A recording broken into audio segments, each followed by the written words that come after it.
and welcome back to my channel. So, kumusta naman kayo guys? Okay, so ayan guys, panibagong araw, panibagong reading. And titignan natin guys, kanino bang love reading itong masasagap natin. Pero bago tayo guys mag-start, maraming salamat pala sa'yo sa walang sawang pagsubaybay sa ating mga collective love reading. And sa mga nagtatanong kung paano po magpa-private reading, ay iiwan ko na lang po yung link sa atin pong description box below. So, tingnan natin, ano ba ang inyong love reading? Kanino ba itong energy spirit guide? Okay, tignan muna natin yung sitwasyon nyo guys, no? Past, present, and future. Possible na ipakita rito. Okay. So, ayan guys, meron tayong care. Alam nyo guys, yung unang pumasok sa isip ko, para mas may edad sa inyo yung person mo. Okay, ayan, biglang nag-flip tong conflict. So guys, nakikita ko na maganda yung samahan nyo ng person mo before. Okay, responsible naman yung person mo sa pinapakita. Especially guys, kung may mga anak kayo, napaka-responsible na tong person mo na to. Okay? Talagang inaalagaan niya yung pamilya nyo. Inaalagaan ka rin niya. Ayaw ka rin niya mapagod. Ayan, full support sa'yo yung person mo. Okay? Tignan pa natin guys. Withdrawal. I think yung person mo, nung nagkaroon kayo ng anak, or nagsama kayo, kung nag-live-in kayo, or nagplano kayo, kung nagpaplano kayo mag-anak, maaaring nag-quit siya sa kanyang mga bisyo. Ayan, withdrawal. Okay, so tignan pa natin. Meron tayong fright. Oh my God. Sweet dreams. Alam niyo guys, nakikita ko dito obsession to. Okay, merong matinding pinagdadaanan yung person mo, pero hindi niya guys sinasabi sa inyo kung ano yung mga problema niya. Okay, so kung makikita nyo guys, nakakatulog ka ng mahimbing, maayos, nang hindi nyo guys na pag-uusapan kung ano ba yung mga kanya-kanyang pinagdadaanan. Maaring kampante ka kasi meron ka rin sariling nararamdaman na mabigat, or maaring hindi naging madali sa inyo guys yung pagbuo ng pamilya. Lalo na nung nagkaroon kayo ng mga anak or ng anak. Sa pinapakita kasi sa akin guys, maaaring nahati na yung atensyon, maaaring nag-focus ka na sa pag-aalaga ng anak, yung person mo sa pagtatrabaho, na maaaring dumating na kayo sa point na hindi na po talaga kayo nagkakaintindihan. Okay? Na para bang feeling nung isa nakaka-down na sa bahay lang, alaga lang ng alaga ng anak. Yung isa naman guys, maaaring trabaho ng trabaho, tapos nag-overthink na walang natitira sa pera niya. So, sa pinapakita rin sa akin, maaaring kung bakit ganito yung nangyayari, yung fright, no? Maaaring kaya ganyan, is may mga bagay na hindi po talaga kayo pinag-uusapan. Kailangan nyo guys pinag-uusapan para masettle nyo yung problema. Lalo na nabago na yung buhay nyo, yung takbo ng buhay nyo. Kasi hindi na kayo guys katulad ng dati na magjowa, sweet yung person mo, ganyan, okay? So, tingnan natin. Ano yung nangyari sa inyo sa past? Okay, meron tayong Page of Pentacles. May dumating talaga. May nakikita ko guys, maaaring mas bata sa inyo. Malaki yung age gap eh. Oo, may gap talaga. And nakikita ko na yan, may humabol. Maaaring kahit nagkakaroon ng problema, humahabol pa rin yung isa. Parang sinasabi na isettle natin, ayusin natin kahit na may mga problema. Parang puro habulan eh, magtatampo, tas habol. So, maaari iba sa inyo guys, dumadanas ang matinding stress, depression, or pwedeng postpartum kung may mga bagong panganak. Ayan, may nakikita ko guys na parang humabol. Okay, hinabol ka ng person mo, ikaw itong humabol. Okay? So, hindi talaga kayo guys nagkaintindihan. May mga problema na hindi nyo guys na pag-usapan. Okay?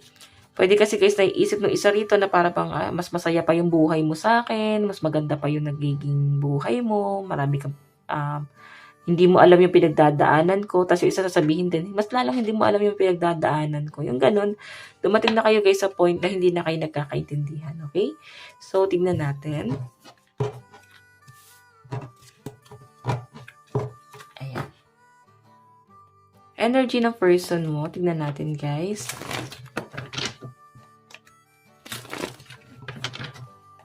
Energy ng person mo.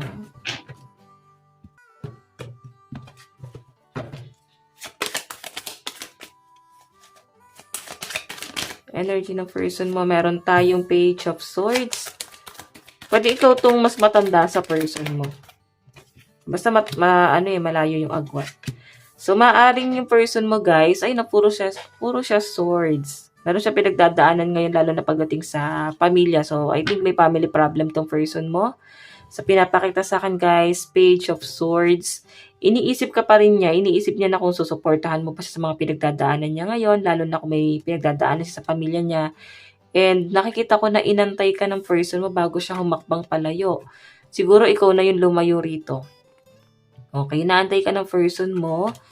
Nakikita ko na marami siyang pinagdadaanan ngayon, guys. Maring hindi niya, guys, gano'ng ino-open sa inyo kasi parang tahimik lang din si person mo. Napaka-logical niya, para bang feeling niya kahit sabihin niya naman sa inyo yung mga problema, hindi mo rin siya, guys, maintindihan, or parang kahit sabihin niya, parang masasaktan lang siya kung kung hindi mo papansinin yung mga pinagdadaanan niya, okay?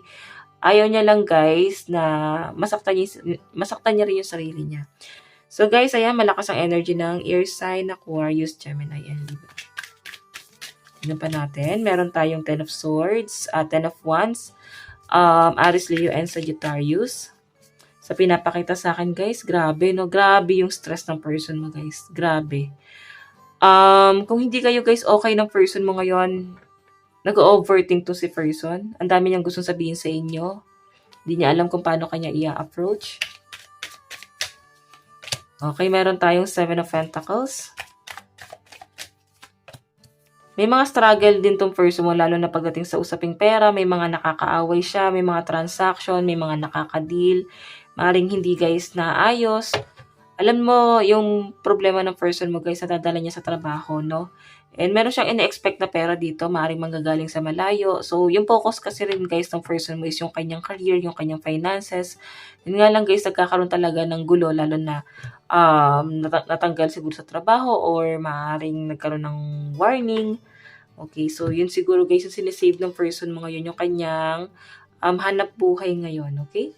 So, guys, malakas ang energy ng Earth sign, Capricorn, Taurus, and Virgo. Okay, tignan natin, guys. Maaari kasi, guys, yung worry ng person mo is yung financial niya eh. Parang ang laki ng pagbabago nangyayari. Okay, so I think kailangan ka ng person mo, lalo na nagkakaroon siya ng problema sa finances. Okay? Tignan natin, guys, ano ba yung energy mo ngayon.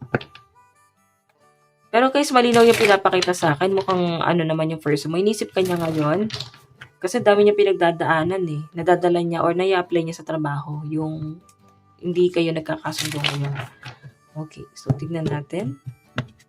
Energy mo.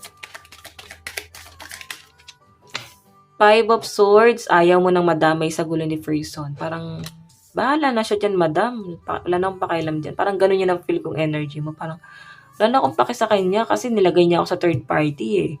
Gumawa siya ng gulo, solusyonan niya. Parang gano'n. Galit yarn. So, 9 of Cups, wala ka nang gustong hilingin kasi naka-reverse to lahat. Okay, binigyan mo siya ng chance maraming beses pero hindi siya, guys, nagbago. Okay? So, kung ano nangyayari sa person mo, I think deserve niya. Or pwede na sabi mo, deserve niya yan, madam. So, malakas ang energy ng mga air sign, Aquarius, Gemini, and Libra, Cancer, Pisces, Scorpio. Okay, tingnan natin. Pentacles, Capricorn, Taurus, and Virgo, King of Pentacles, mabagal eh. Mabagal yung energy mo, so I think matagal, no? Matagal bago ka naka-recover, matagal bago ka nauntog, matagal bago ka natauhan. Kasi maraming beses mo siyang binigyan ng chance. Ganun yung pinapakita sa akin, guys. Matagal kang nagtiis, no? Matagal mo siyang inantay na magbago. Hanggang sa dumating ka sa point na, pagod na pala ako. Okay, ayan, no? 4 of Swords. Paulit-ulit kang nasasaktan ng person mo. So, para bang iniisip mo na, madam, tanga na lang talaga akong babalikan ko pa siya sa mga pinagagawa niya sa akin. Parang ganun eh. So, tingnan pa natin, guys. Meron tayong The Chariot. May mga in-offer ka sa person mo before. Yun nga lang, guys. Maring hindi niya yan, guys, pinansin. Kasi inisip niya pa rin talaga yung sarili niya. Wala siya, guys, wala siyang plano, no? Siguro parang isip bata siya kasi, guys, eh. Okay? Parang go with the flow, oh. Okay, pabago-bago rin yung isip niya. So, parang ikaw yung matured sa inyong dalawa. Okay, so tignan natin ang inyong love advice. So, sa side mo, malakas ang energy ng fire sign din, no? Aries, Leo, and Sag. Love advice. meron tayong pay attention to the red flags. Marami ng dahilan para iwan. Kasi marami ng red flags. So, meron po tayong retreat. Ayan. So, alam nyo guys, yun talaga yung paulit-ulit na sinabi. Maraming beses mong binigyan ng chance itong taong to. Marami na nagsasabi sa inyo, mga kaibigan, mga kapamilya, katrabaho na i-release mo na, no? Wag mo nang pahirapan yung sarili mo. Hindi mo na deserve yan. Siguro naawa na rin sila sa inyo hanggang sa nahanap mo na yung yung worth mo na parang deserve ko palang mahalin. Okay? So guys, tignan natin kung ano bang mensahe sa inyo ng person mo. Mensahe ng person mo sa inyo ngayon.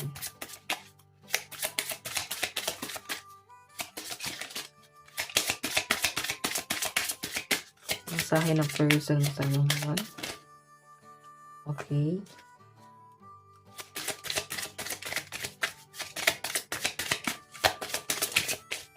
So guys, meron tayong you don't know how hard it was to let you go. O, diba? Nahirapan din pala talaga siya guys, i-let go ka. Hindi rin naging madali sa kanya. Okay? It's time for me to heal now. Siguro napapansin niya na parang wala na siyang chance. Hindi mo na siya binibigyan ng chance. Okay? I don't react when people mention you. So, marami, no? Siguro matagal kayo nagsama. O pwede yung circle of friends mo, circle of friends niya rin, guys. No? Marami nag-o-open na parang, kamusta na kayo ni ano? May balita ka pa ba? So, wala na siya, guys, sinasabi. Hindi niya na, guys, ino-open pa. Kasi siguro, nasasaktan lang siya. I know, kasi hindi niya, guys, may kailan na gusto niya pa rin maramdaman yung feelings na magkasama kayo. You know, I want to feel that way again. Okay, parang nanunumbalik lang yung pagmamahal eh. So, guys, ito lang naman po ang inyong reading. Hanggang sa muli. God bless and love you. Thank you.